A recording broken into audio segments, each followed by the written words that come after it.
Captain HFY rubbed his 4 eyes as he stared at the strange object floating in the dark void of space.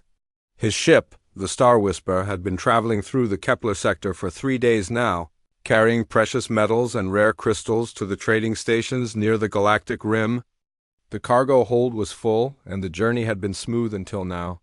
"Captain, we're getting a weak signal from that debris field," called out his second officer, a young Valkyrie named Vekmal. "It looks like an escape pod, but the design is completely unknown." HFY walked over to the scanning station, his long blue fingers dancing across the control panel. The readings were puzzling. The pod was clearly artificial, but it didn't match any known species in their databases. The power source was almost dead, and life support was failing fast. "There's someone alive in there," Vekmal said, his voice filled with concern. "Bio-readings show a single life form, but the species is unidentified." The captain made his decision quickly. In his 40 years of trading across the galaxy, he had learned that leaving someone to die in space was the worst. Kind of bad luck? Besides, the Valkyrie had always believed that helping others was simply the right thing to do. "Bring it aboard," he ordered. "Clear the medical bay and have Doc Kyron ready for anything." 20 minutes later, the escape pod sat in the Star Whisper's cargo bay, surrounded by curious crew members. The pod was small and sleek, made from materials that their scanners couldn't identify. Strange symbols covered its surface, and a small window showed the occupant inside. When the pod's hatch finally opened with a soft hiss, everyone stepped back in surprise. The being that emerged was unlike anything they had ever seen. It stood on 2 legs, had 2 arms, and a head covered with dark hair. Its skin was a pale brown color, and its eyes were a bright blue that seemed to hold intelligence and pain. "Thank you," the creature said in a voice that was surprisingly pleasant. "I thought I was going to die out there." Doc Kyron, the ship's medical officer, stepped forward with his scanner. "How do you feel? Are you injured?" The strange being looked confused for a moment, then smiled. "I'm sorry, I don't understand your language very well. My name is Jake Martinez. I'm human, from Earth." The crew exchanged glances. They had never heard of humans or Earth before. Jake seemed to realize this and pulled out a small device from his pocket. He pressed a few buttons, and suddenly words appeared in the air above it. "Universal Translator," Jake explained. "It's still learning your language, but it should help us communicate." Over the next few hours, Jake's story slowly came out. He had been part of a research team studying ancient ruins on a dead planet in the outer sectors. Their ship, the Earth vessel Horizon, had suffered a catastrophic engine failure while in hyperspace. The ship had been torn apart, and Jake had barely made it to an escape pod before the main hull exploded. "I was floating out there for 3 days," Jake said, sitting in the ship's common area with a cup of hot beverage that Doc Kyren had prepared. "My food ran out yesterday, and the power was almost gone. I had given up hope when your ship appeared." Captain HFY studied the human carefully.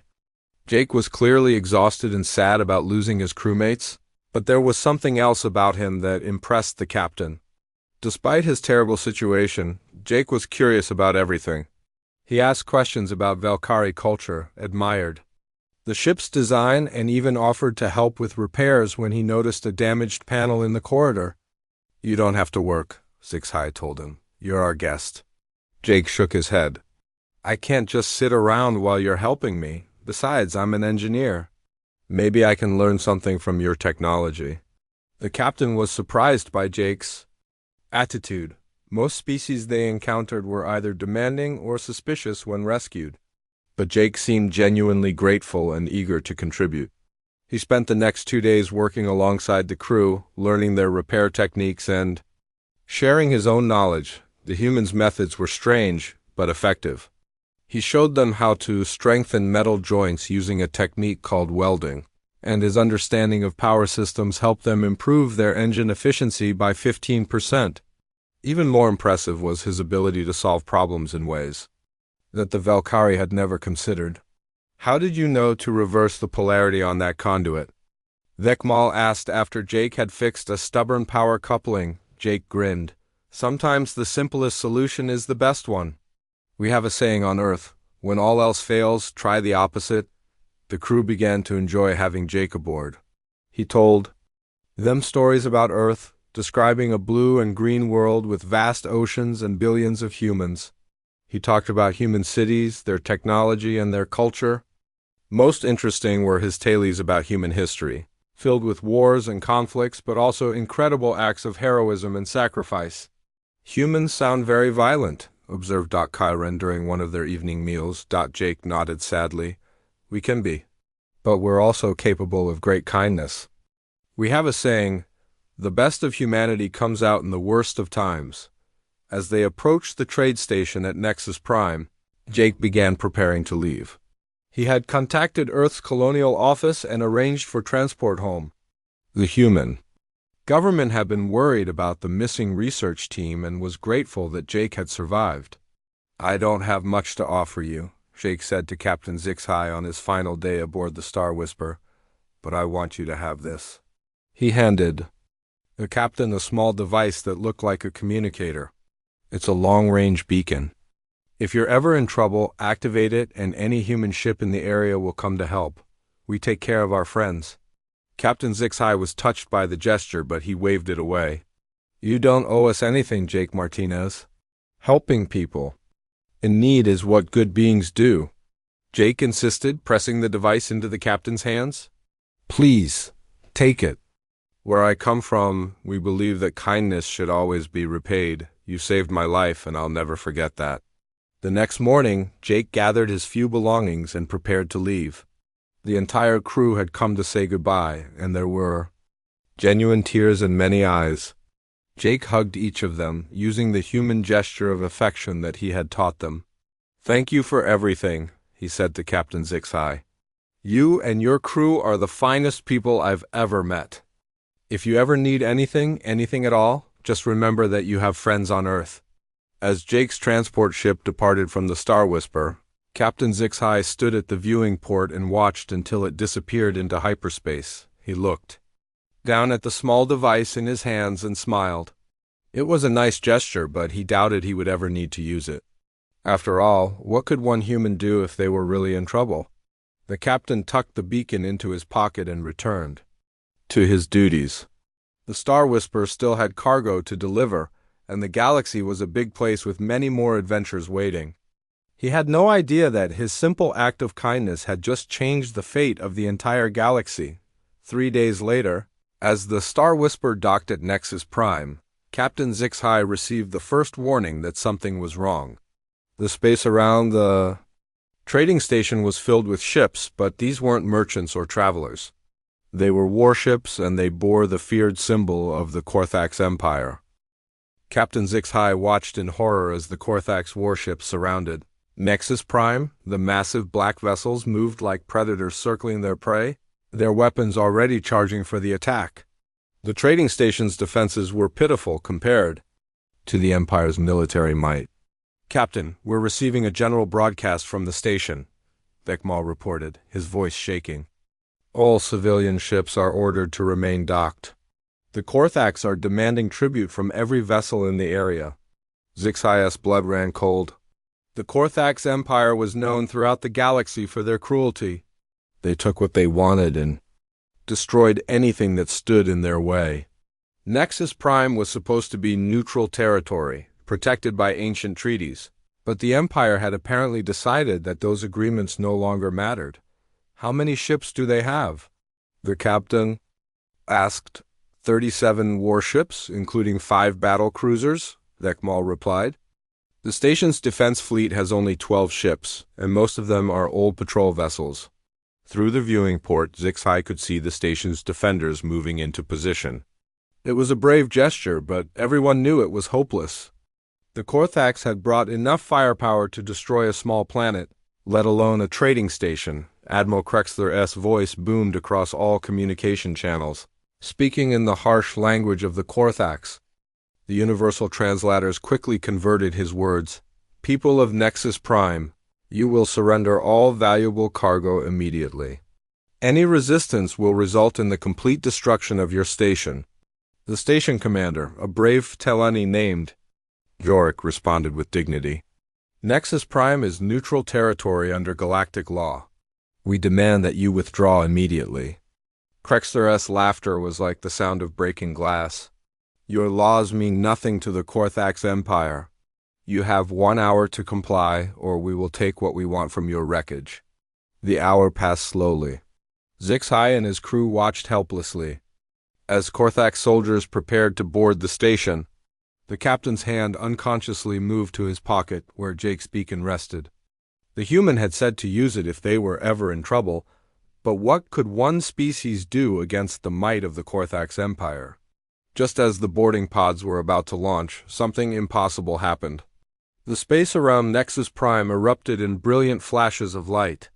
Ships materialized out of nowhere, appearing so suddenly that the Korthax sensors didn't have time to react. But these weren't just any ships. "By the ancient gods," whispered Doc Kyron, staring at the viewing screen in amazement. The newcomers were beautiful and terrible at the same time. Their hulls were gleaming white and silver, marked with symbols that looked like they belonged on works of art rather than weapons of war. There were dozens of them, ranging from small fighters to massive vessels that dwarfed even the Korthax battle cruisers. "This is Commander Lisa Parker of the United Earth Space Command," a clear female voice announced on all frequencies. "We are here for our people and our friends. Korthax forces will withdraw immediately or face the consequences." Admiral Krexter's response was immediate and predictable. "Unknown vessels, you are interfering with official Korthax military operations. Identify yourselves and withdraw or be destroyed." "We are humans from Earth," Commander Parker replied calmly. "And we do not withdraw when our friends are threatened." The Korthax admiral laughed again. "Humans? I have never heard of this species. You are either very brave or very stupid to challenge the Empire with so few ships." "We'll see about that," Parker said. "You have 60 seconds to begin withdrawal." Krexter's anger was evident in his voice. "Destroy them all. Show these unknown fools the power of the Korthax Empire." What happened next would be remembered in galactic history for centuries. The Korthax fleet, which had seemed invincible just moments before, suddenly found themselves facing an enemy unlike anything they had ever encountered. The human ships moved with a grace and precision that seemed almost supernatural. They flowed through space like dancers, their formations changing and adapting with perfect coordination. When the Korthax opened fire, the human vessels simply weren't there anymore. "How are they doing that?" Vekmal asked in wonder. The human weapons were unlike anything in the galactic databases. Instead of the crude plasma bolts and missile swarms that most species used, the humans fired beams of pure energy that seemed to bend and curve through space. These weapons sliced through Korthax shields like they were made of paper. The first Korthax ship to be destroyed was a heavy cruiser that had been leading the attack on the station. The human beam weapons focused on its shield generators, and within seconds the massive vessel was helpless. A single, precise shot to the reactor core ended its threat forever. "Impossible," Admiral Krexter snarled. "No species has weapons that advanced. Focus all fire on their command ship." The entire Korthax fleet turned their guns on the largest human vessel, a magnificent dreadnought that gleamed like a star. Hundreds of plasma bolts and missiles streaked toward it, enough firepower to destroy a small moon.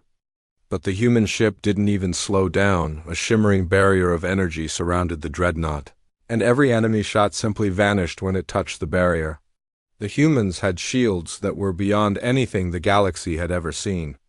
"All Korthax vessels, this is your final warning," Commander Parker announced.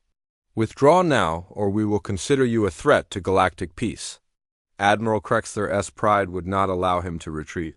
"Kill them all. The Empire bows to no one." The battle that followed was completely one-sided.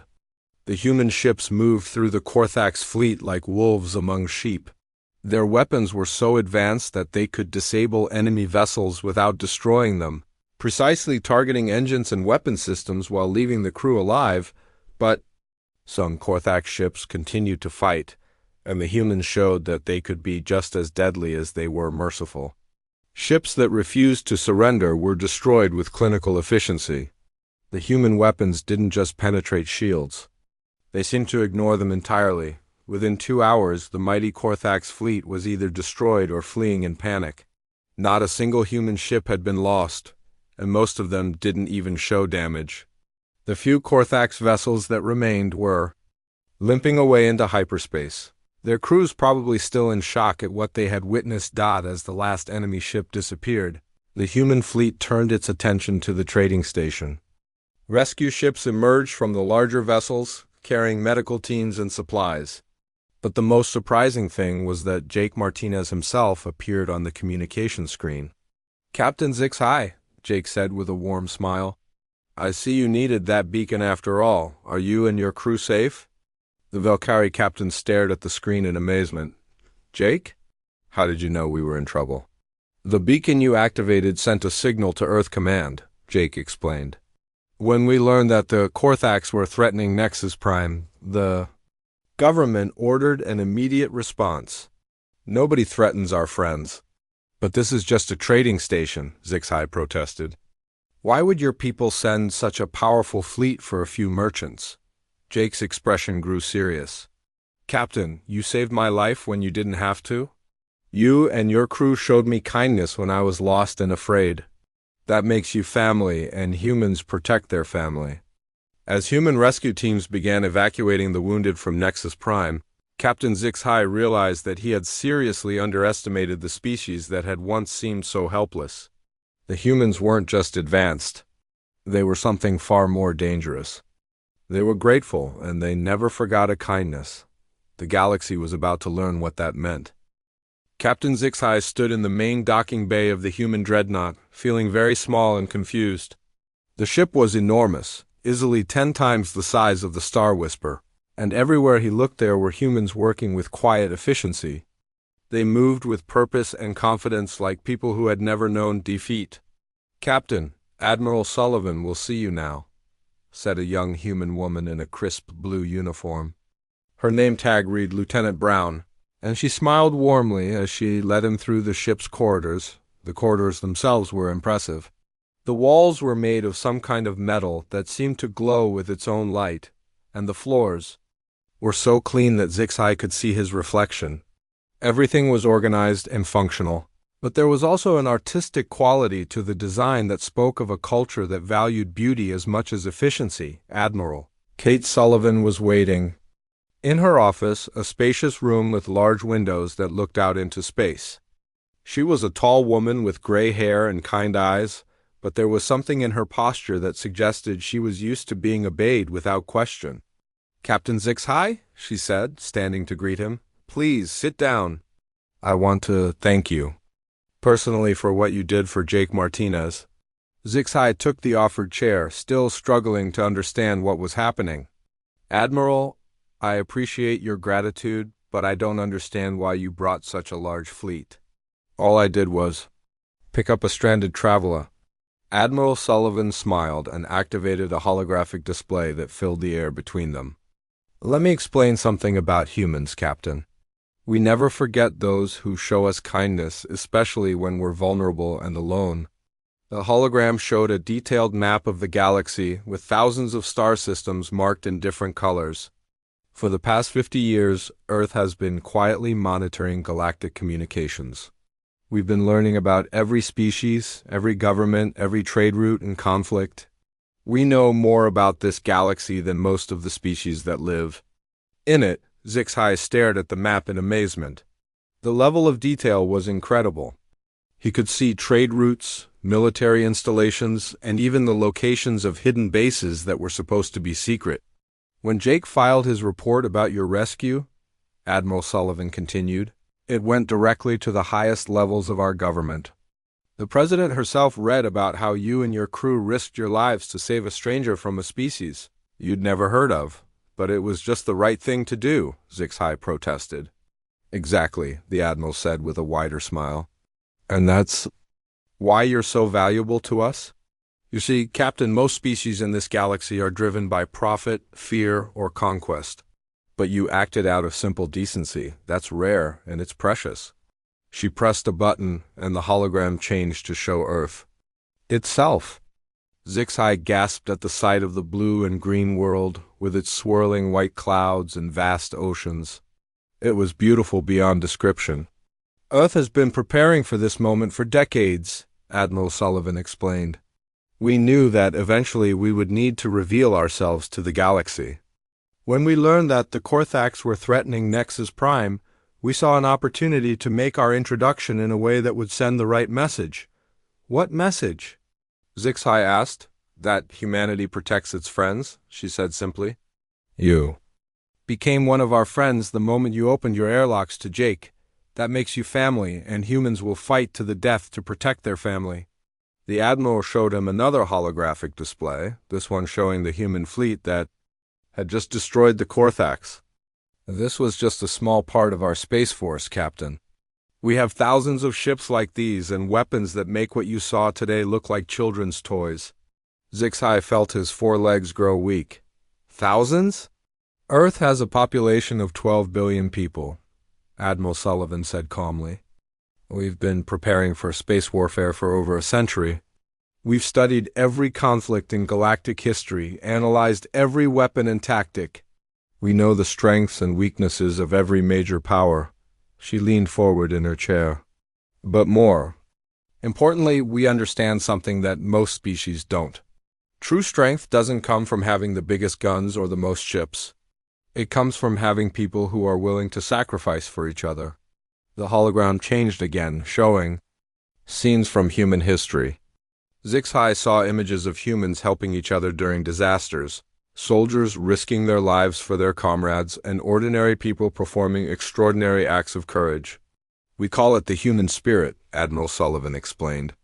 It's what makes us willing to travel halfway across the galaxy to help someone who was kind to one of our own.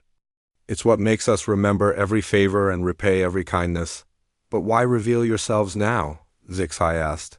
You could have stayed hidden. Because hiding was never our long-term plan, she replied. We've been watching the galaxy for decades, and we don't like what we've seen. The Korthax Empire enslaves entire species. The Zephyrian Collective harvests intelligent beings for their biological components. The hegemony treats other species like animals. The Admiral's expression grew. Serious. We decided long ago that when we finally revealed ourselves, we would do it as protectors, not conquerors. We want to build a galaxy where species like yours can trade and explore in peace, without fear of empires that see kindness as weakness. Zixai thought about his own experiences with the Korthax. He had lost friends to their raids and had spent years avoiding their territory. What happens now? Now the galaxy learns that there's a new power, one that judges species not by their military strength or their wealth, but by their character, Admiral Sullivan said. Species that show kindness and cooperation will find themselves with powerful allies.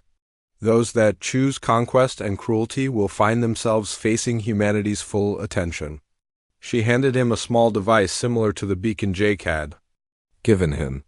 This is a direct communication link to Earth Command. As the first non-human to be officially welcomed into our alliance, you'll be our ambassador to the Valkyrie people. Ambassador? Zixai stammered. But I'm just a merchant captain. You're the captain who saved Jake Martinez, Admiral Sullivan said firmly. That makes you the most important person in Valkyrie history. Your government will understand that when they see what we're offering in return for your kindness. The hologram showed images of advanced technology, medical devices that could cure diseases thought incurable, ships that could travel faster than anything in the galaxy, and weapons that could defend against any threat. We're prepared to share our technology with our allies, the Admiral explained. Your people will have access to our medical knowledge, our defensive systems, and our trade networks. In return, all we ask is that you continue to be the decent, honorable people you've always been. Zixai looked at the communication device in his hands. It was small and simple, but he understood that it represented something enormous. His species was about to become the first alien race to join humanity's growing alliance. There's something else you should know, Admiral Sullivan said quietly. We've been monitoring Korthax communications since the battle. The survivors are spreading word about what happened here. Every species in the galaxy is going to learn about humans within the next few days. She smiled grimly. The age of empires ruling through fear is ending, Captain.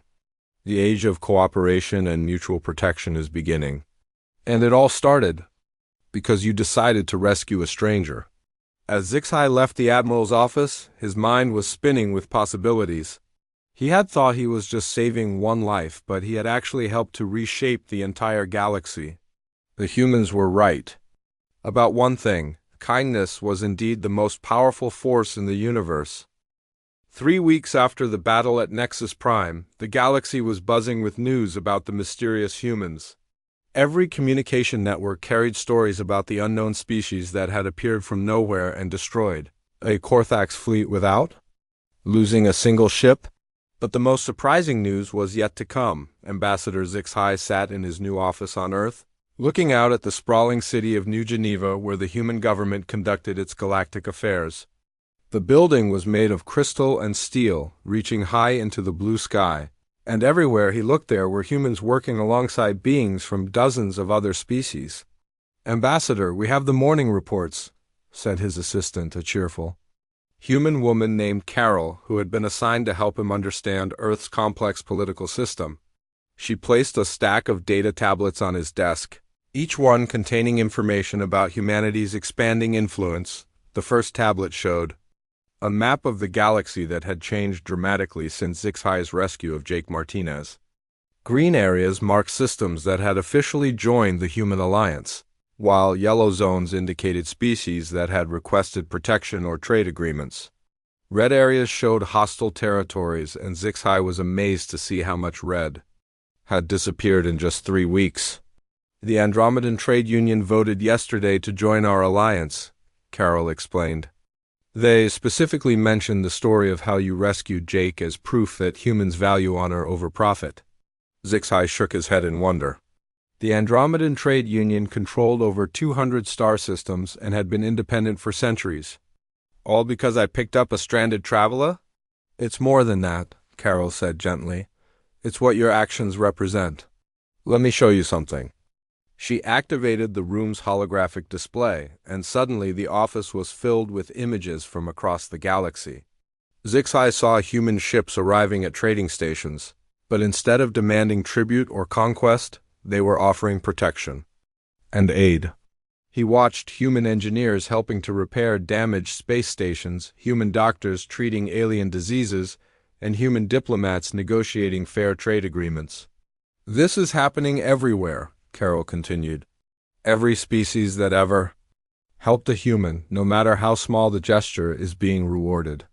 The Crystalline Collective gave water to a stranded human explorer 50 years ago. Now they have access to our medical technology, and their people are living twice as long." The hologram showed a beautiful crystal city where tall, translucent beings moved gracefully through streets that sparkled like diamonds. Human doctors worked alongside crystalline healers, sharing knowledge that benefited both species. "The nomad clans once shared food with a human research team," Carol went on.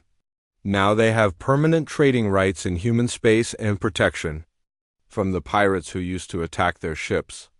Zixai watched as human warships escorted a convoy of colorful nomad vessels through what had once been dangerous space. The nomads were known for their generosity, but they had always been too weak to defend themselves against stronger species. "Every act of kindness is being repaid," he said, beginning to understand the scale of what was happening. "Exactly," Carol agreed. "Dr. Amy Chun, our Director of Galactic Relations, calls it the Great Repayment.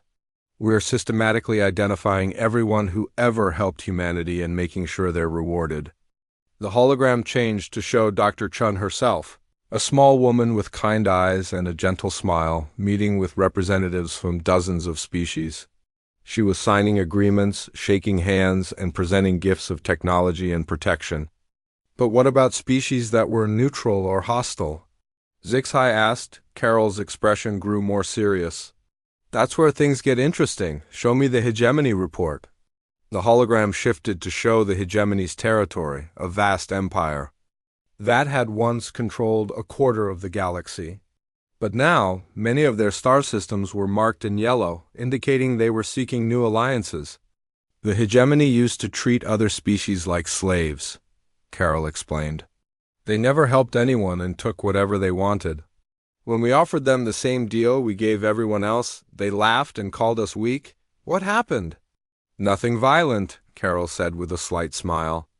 We simply made it clear that species who joined our alliance would receive better trade deals, advanced technology, and protection from threats. Within 2 weeks, half the hegemony's member species had applied to join us instead. Zixai watched. As the hologram showed hegemony ships sitting empty in space while their former subjects flew ships with human escort markings. Their empires falling apart. The hegemony ruled through fear, Carol said. But fear only works when people have no choice. We gave them a choice and they chose freedom. The hologram showed the Korthax Empire's territory, which had shrunk to less than half its former size. The Korthax are facing the same problem. Their allies are abandoning them because they're afraid of what humanity might do if they stay loyal to an empire that attacks our friends. So you're conquering the galaxy without firing a shot? Zixai observed. We're not conquering anything, Carol corrected. We're offering partnership to those who want it. The difference is that our partners join us because they want to, not because they have to. She showed him another report, this one detailing the economic changes sweeping across the galaxy. Trade routes are being reorganized around human-friendly systems. The Galactic Stock Exchange has moved its headquarters to a station in our territory. Even the merchant guilds are adopting human business practices. What kind of practices? Honest, dealing fair prices and keeping promises, Carol said.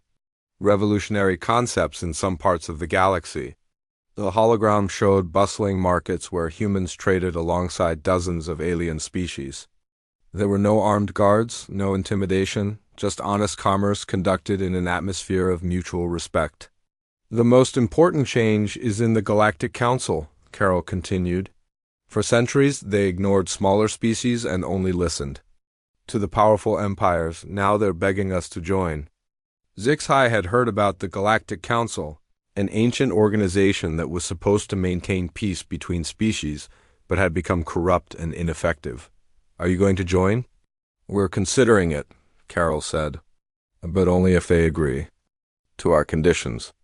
Equal representation for all species, regardless of size or power, democratic voting instead of rule by the strongest, and most importantly, a charter that protects the rights of all sentient beings. The hologram showed the Council's grand chambers, where representatives from hundreds of species gathered to debate galactic law.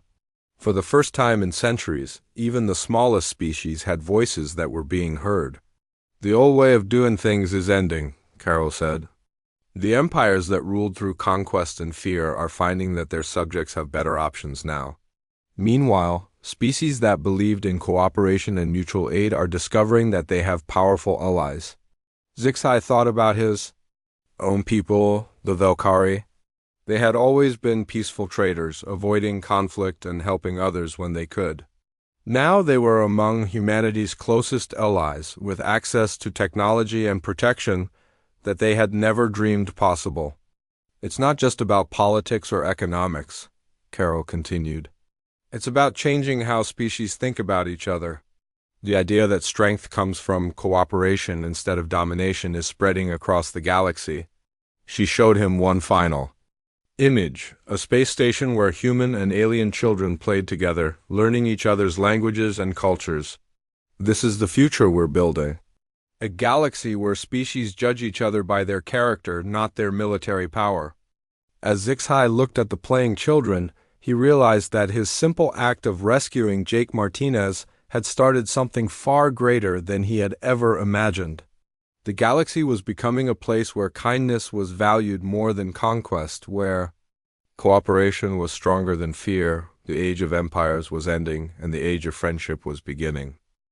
1 year after the rescue of Jake Martinez, Admiral Zixai stood on the observation deck of the joint human-Velkari command ship Unity, watching the peaceful traffic flow through what had once been the most dangerous sector in the galaxy. Ships from dozens of species moved freely through space lanes that were now protected by the largest cooperative fleet in galactic history. It's hard to believe this is the same place where the Korthax used to raid merchant convoys, said Jake Martinez, who now served as Director of Interspecies Relations. He had aged slightly over the past year, but his eyes still held the same warmth and gratitude that had impressed the Valkyrie crew so long ago. Zixai nodded, his forearms clasped behind his back as he watched a convoy of nomad trading ships, escorted by sleek human destroyers. When I rescued you from that escape pod, I never imagined it would lead to all this. That's the thing about humans, Jake said with a smile. We have long memories and strong feelings about loyalty. Your people have discovered what it means to be part of our extended family. The observation deck's doors opened and Dr. Amy Chun entered with a stack of reports. She had become one of the most important people in the galaxy over the past year, orchestrating humanity's diplomatic revolution with quiet efficiency. The morning briefings are ready, she announced, spreading holographic displays across the room. I think you'll both be pleased with the latest developments. The first display showed a map of the galaxy that was now predominantly green, indicating systems that had joined the Human Alliance or accepted protection agreements.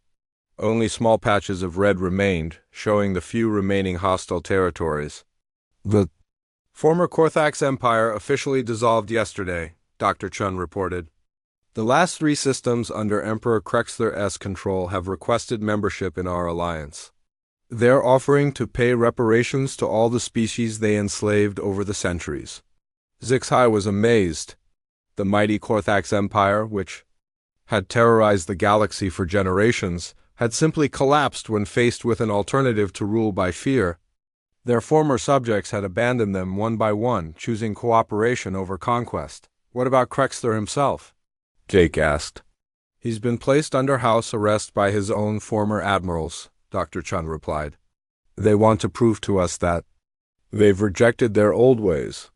Krexler will face trial for his crimes, but under galactic law, not human justice. The hologram shifted to show the hegemony's former territory, where a similar transformation had taken place. The hegemony has split into 17 independent systems, all of which have applied for alliance membership. They're establishing democratic governments and abolishing slavery.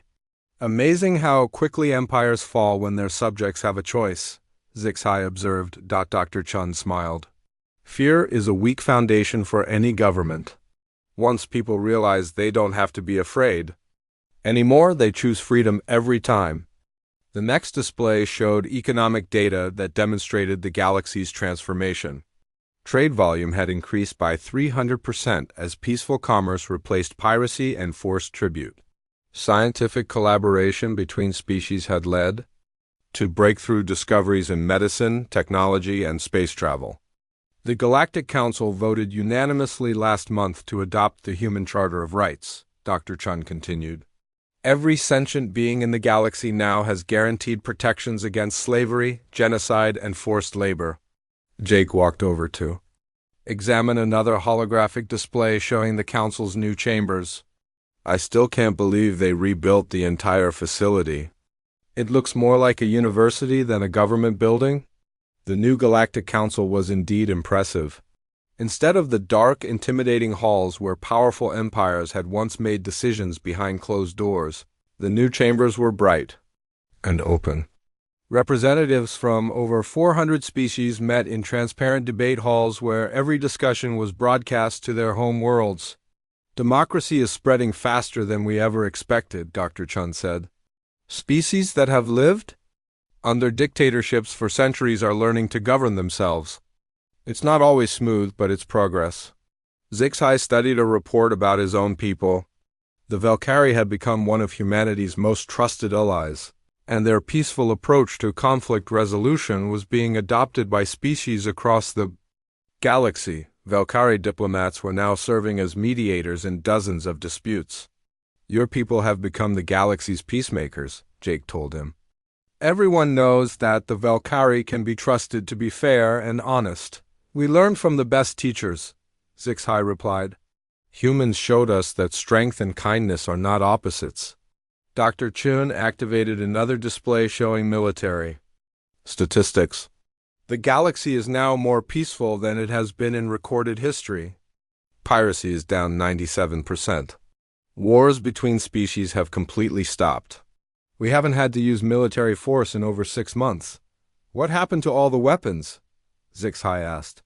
Most species are converting their warships into exploration. Vessels or cargo haulers, Jake explained. The Andromedan Trade Union turned their entire battle fleet into hospital ships. The Crystal Collective is using their former weapons to mine asteroids and build space stations. The most impressive display showed the results of humanity's Great Repayment Program. Every species that had ever shown kindness to humans, no matter how small, had been rewarded beyond their wildest dreams. The tiny moon colony that had shared water with a human explorer now had access to technology that let them terraform entire planets. The Wanderer clans that had offered food to stranded human researchers now operated the galaxy's most profitable shipping network. We've identified over 2,000 separate incidents of kindness toward humans over the past century, Dr. Chun said.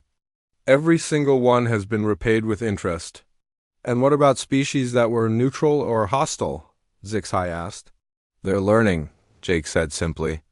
The Merchant Republic that used to charge humans triple rates for fuel now offers us discounts, hoping to earn our friendship. The mining consortium that refused to trade with Earth is now begging for access to our markets. Dr. Chun pulled up one final display that showed children from dozens of species playing together in integrated schools throughout human space. This is really what it's all about. We're raising a generation that sees cooperation as natural and war as unthinkable. Zixai watched the playing children and thought about his own grandchildren, who were learning human languages and human values alongside their traditional Velkari education. They would grow up in a galaxy where kindness was valued more than conquest, where helping a stranger was seen as the highest virtue. There's something I want to show you both, Dr. Chun said, activating a private communication channel.